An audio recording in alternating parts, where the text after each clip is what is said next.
le système d'irrigation que vous pouvez observer tout derrière moi, c'est ce qu'on appelle un système d'irrigation par aspersion. Donc on a plusieurs techniques en termes d'aspersion. Il y a la grande aspersion et il y a la micro-irrigation, c'est-à-dire l'aspersion à petite échelle. Ce système d'irrigation fait partie de la micro-irrigation. Donc on désigne le système d'irrigation par sa manière d'apporter l'eau à la plante. Donc il apporte l'eau à la plante sous forme d'aspersion en imitant la pluie. Donc le réseau d'irrigation qui est là par aspersion est constitué d'un forage. À partir du forage, on fait un pompage direct dans le réseau et systématiquement, ça tourne au niveau des micro-asperceurs.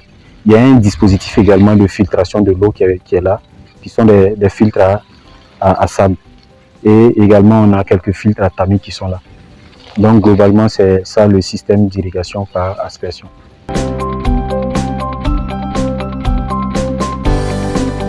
La différence, c'est d'abord la méthode ou la manière d'apporter l'eau à la plante. Donc on a plusieurs manières d'apporter l'eau à la plante en fonction des cultures qu'on produit. Donc dans le système d'irrigation, dans la méthode d'arrosage de surface, on a les systèmes d'irrigation gravitaire qui apportent l'eau directement, je dirais en surface, quand il s'agit par exemple de produire le riz, quand il s'agit par exemple de produire certaines spéculations comme le maïs, ainsi de suite.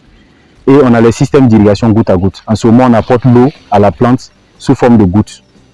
Maintenant, dans le système d'irrigation par aspersion, il est relativement plus économe en eau que le système d'irrigation classique qui est le système d'irrigation gravitaire. Et il est moins économique en eau que le système d'irrigation goutte à goutte. Donc, par expérience, à l'échelle nationale, ce système d'irrigation est mieux maîtrisé et est plus utilisé que le système goutte à goutte. Donc, l'expérience de par le pays nous a montré que la gestion communautaire des systèmes d'irrigation goutte à goutte n'est pas très performant. Mais par contre, les producteurs s'en sortent mieux avec ce système d'irrigation par aspersion, qui est un système qui est assez innovant.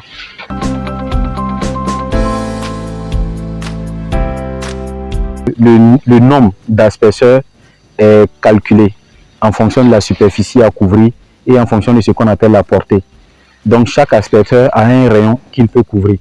Et c'est sur la base de ces rayons maximum qu'il peut couvrir, en fonction de la pression de l'eau qui vient, qu'on essaie de voir quelle est la superficie qu'on peut couvrir. Et en fonction de ça, on essaie de faire les espacements entre les asperceurs qui sont sur le terrain. Donc sur ce site, nous avons à peu près 2 hectares qui sont couverts. Donc ici, on a 1 hectare et ils produisent la patate. Et de l'autre côté également, on a à peu près 1 hectare qui est couvert.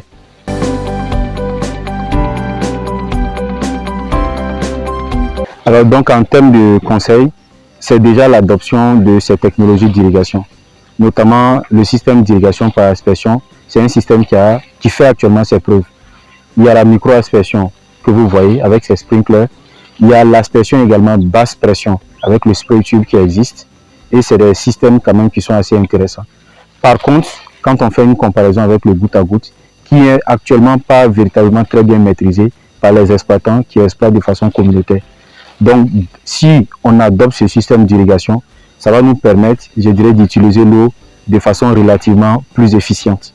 Donc, c'est vraiment d'encourager, je dirais, les exploitants, surtout privés, et quelques groupements à adhérer à ces systèmes d'irrigation.